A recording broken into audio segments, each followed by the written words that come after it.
So I'm going to experiment with video blogging a little bit. And I run a group called the Eat Train Progress group here on MyFitnessPal.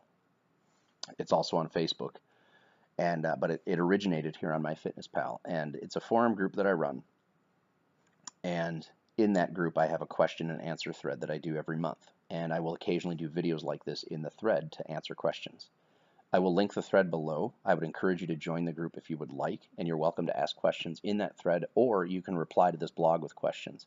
And if it's something that I feel like I have a good answer to, I will either answer you in a reply, or I may make a new blog post with a video in it. And so this question has to do with whether or not it's okay to add weight to the barbell if your program tells you to when you feel like your form is starting to break down. And so I think it's a great thing to talk about, because it would be very easy to default to the answer of your form needs to be perfect and you shouldn't be adding weight to the bar unless you can execute the technique perfectly. And I think that that's potentially detrimental if the goal is to make progress. That is not me saying disregard your technique. So I don't want to make this into like a black and white kind of a scenario, and I don't want anyone to place that straw man argument against me. It is me saying that I think that there's a continuum of technique where, I'll zoom out a little bit, perhaps on this end this is horrible, and on this end this is flawless. There's probably a sweet spot somewhere where you are meeting the basic safety concerns that we tend to look out for in the major lifts. And so, for example, in a deadlift, I would say the biggest thing is the lumbar straight. And so, are you avoiding the lumbar going into flexion? That's probably the biggest concern.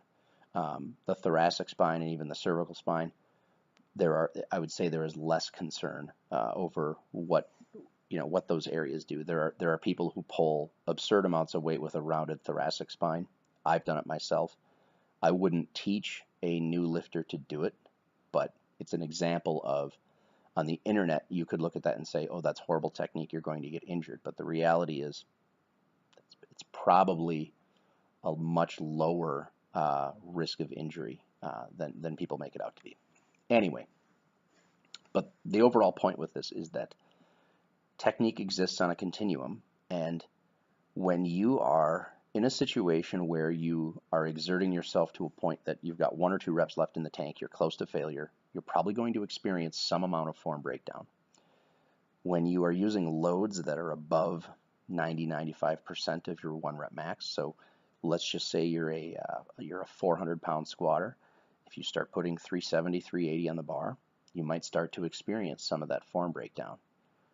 I think that's fairly normal.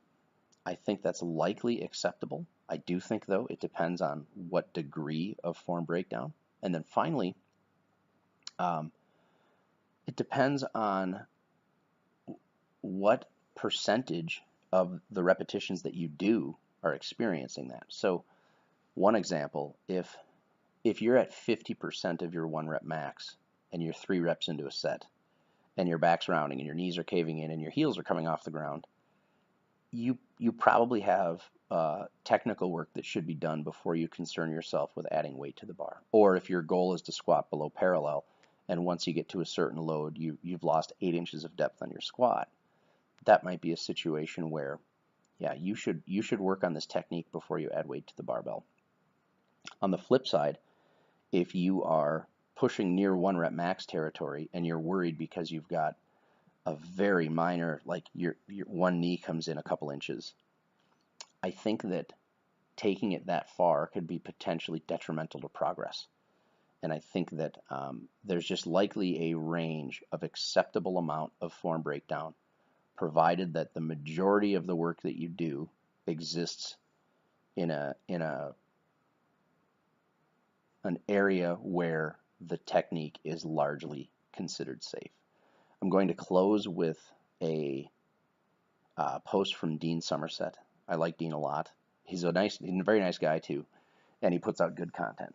And this is on coaching, but I think there's some similarities here, and I really like the graphic that he's included. I'm also going to include a link to that Q&A thread. I would encourage anyone that would like, feel free to come on in there and See what you think. Have a good night.